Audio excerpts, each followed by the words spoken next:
BJP Congress ಮಧ್ಯೆ ಧರ್ಮ ಸಮರ ಜೋರಾಗ್ತಾ ಇದೆ. ಧರ್ಮಸ್ಥಳ ಕ್ಷೇತ್ರದ ಬಗ್ಗೆ ಅಪಪ್ರಚಾರವನ್ನು ಮಾಡ್ತಾ ಇದ್ದಾರೆ. ತೇಜೋವಧೆ ಮಾಡೋ ಕೆಲಸ ಆಗ್ತಾ ಇದೆ ಅಂತೆಲ್ಲ ಹೇಳೋ ಕೆಲಸ ಆಗಿದೆ. ರಿಯಾಕ್ಷನ್ಸ್ ಬರ್ತಾ ಇದೆ. ಸರ್ಕಾರ ಕೂಡ ಅಪಪ್ರಚಾರದ ಬಗ್ಗೆ ಕ್ರಮ ತಗೊಳ್ಬೇಕು, ಸಿಎಂ ಸಿದ್ದರಾಮಯ್ಯ ರಾಜ್ಯದ ಜನತೆಯ ಕ್ಷಮೆಯನ್ನ ಕೇಳಬೇಕು ಅನ್ನೋ ಆಗ್ರಹ ಇದು. ಷಡ್ಯಂತ್ರ ಮಾಡ್ತಾ ಇರೋದು ಯಾರು ಅಂತ ಬಹಿರಂಗಪಡಿಸಬೇಕು, ಅವರು ಆಚೆ ಬರಬೇಕು ಅಂತ ಧರ್ಮಸ್ಥಳದಲ್ಲಿ ಬಿಜೆಪಿ ನಾಯಕರು ಆಗ್ರಹಿಸಿದ್ದಾರೆ. ಅಪಪ್ರಚಾರ ಕೂಡ ಅಪರಾಧ ಮಾಡ್ದಂಗೆ ಅಲ್ವಾ, ಕ್ರಮ ಯಾವಾಗ ಅಂತ ಅವ್ರದ್ದು ಪ್ರಶ್ನೆ.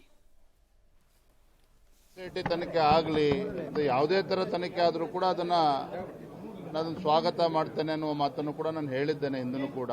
ಅದೇ ತನಿಖೆ ವಿಚಾರದಲ್ಲಿ ಬೇರೆ ಏನು ಸಾಮಾಜಿಕ ಜಾಲತಾಣಗಳಲ್ಲಿ ಏನು ಅಪಪ್ರಚಾರಗಳು ಆಗ್ತಾ ಇದೆ ಅದ್ರ ಬಗ್ಗೆ ಅವರೇನು ಉಲ್ಲೇಖ ಮಾಡಲಿಲ್ಲ. ಆದರೆ ಬಹಳ ನೊಂದ್ಕೊಂಡಿದ್ದಾರೆ, ಅಷ್ಟು ಮಾತ್ರ ಗೊತ್ತಾಗ್ತದೆ. ಎಲ್ಲವೂ ಕೂಡ ಚರ್ಚೆ ಮಾಡಿದ್ದೆ.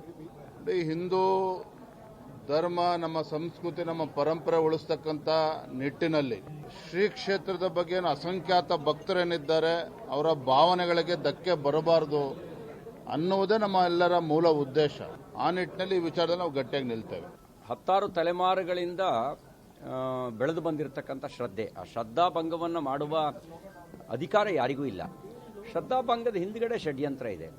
ಹಾಗಾಗಿಯೇ ನಂಬಿಕೆಯನ್ನು ಘಾಸಿಗೊಳಿಸಬೇಕು ಅನ್ನೋದು ಷಡ್ಯಂತ್ರದ ಭಾಗ. ಬೆಳೆ ಇಲ್ಲದೆ ಇದ್ದ ಕಡೆಗೆ ಕಳೆ ಬೆಳೆಯುತ್ತೆ. ನಂಬಿಕೆ ಅನ್ನೋ ಬೆಳೆ ಇಲ್ಲದೆ ಇದ್ದರೆ, ಶ್ರದ್ಧೆ ಅನ್ನೋ ಒಂದು ಬೆಳೆ ಇಲ್ಲದೆ ಇದ್ದರೆ ಮತಾಂತರದ ಕಳೆ ಬೆಳೆಯೋಕೆ ಸುಲಭ. ಮತೀಯವಾದಿಗಳ ಷಡ್ಯಂತ್ರ ಅವ್ರನ್ನ ಈಡೇರಿಸ್ಕೊಳ್ಳೋಕೆ ಸುಲಭ. ಅದಕ್ಕೆ ಕೆಲವ್ರನ್ನ ಟೂಲ್ಗಳಾಗಿ ಬಳಸ್ಕೊಂಡಿದ್ದಾರೆ ಅನ್ನೋದು ನನ್ನ ಅನುಮಾನ. ಇದರೆಲ್ಲದರ ಸಮಗ್ರ ತನಿಖೆ ಆಗಲಿ. ಧರ್ಮಸ್ಥಳದ ಜೊತೆಗೆ ಧರ್ಮವೇ ಇದೆ. ಧರ್ಮವೇ ಧರ್ಮಸ್ಥಳ ಇರಬೇಕಾದ್ರೆ, ಸತ್ಯವೇ ಧರ್ಮಸ್ಥಳದ ಜೊತೆಗಿರಬೇಕಾದ್ರೆ ಸತ್ಯಮೇವ. ಇವತ್ತು ಮಂಜುನಾಥ ಸ್ವಾಮಿಗೆ ಅಪಚಾರ ಆಗೋ ರೀತಿಯಲ್ಲಿ, ಧರ್ಮಸ್ಥಳಕ್ಕೆ ಅಪಚಾರ ಆಗೋ ರೀತಿಯಲ್ಲಿ ಕೆಲವರು ಷಡ್ಯಂತ್ರ ಮಾಡ್ತಾ ಇದ್ರು ಅಂತೇಳಿ ಮೊದಲಿಂದ ಕೂಡ ನಮಗೆ ಸ್ವಲ್ಪ ಅನುಮಾನ ಇತ್ತು. ಆದರೂ SIT ತನಿಖೆ ಮಾಡಿದಾಗ ನಾವು ಅದರ ಬಗ್ಗೆ ಯಾರು ಕೂಡ ನಾವು ಮಾತಾಡಿಲ್ಲ. ಆದರೆ SIT ತನಿಖೆ ಆಗ್ತಾ ಇದ್ದಂಗೆಲ್ಲ ಕೂಡ ಇದರಲ್ಲಿ ಏನು ಉರುಳಿಲ್ಲ ಅಂತೇಳಿ ಆಡಳಿತ ಪಕ್ಷದ ಮಂತ್ರಿಗಳೇ ಮಾತಾಡಕ್ಕೆ ಶುರು ಮಾಡಿದ್ರು. ನಾವು SIT ತನಿಖೆಗೆ ನಾವು ಅಡ್ಡ ಬರಲಿಲ್ಲ. ನಾವು ಸಹ ಕಾದೆವು.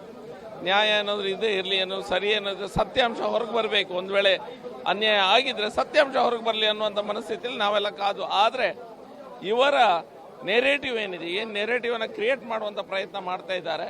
ಅದು ದಿನೇಶ್ ಗುಂಡೂರಾವ್ ಅವರು SITಯ ತನಿಖೆಯು ಎಡಪಂಥೀಯರ ಒತ್ತಡಕ್ಕಾಗಿ ಮಾಡಿದ್ದು ಅನ್ನುವಂಥದ್ದು ಹೇಳಿದ ನಂತರ ನಮಗೂ ಸಹ ಡೌಟ್ ಸ್ಟಾರ್ಟ್ ಆಗಿದೆ. ಇದೊಂದು ನೆರೇಟಿವ್ ಕ್ರಿಯೇಟ್ ಮಾಡ್ತಾ ಇದ್ದಾರೆ ಅನ್ನುವಂಥದ್ದನ್ನು.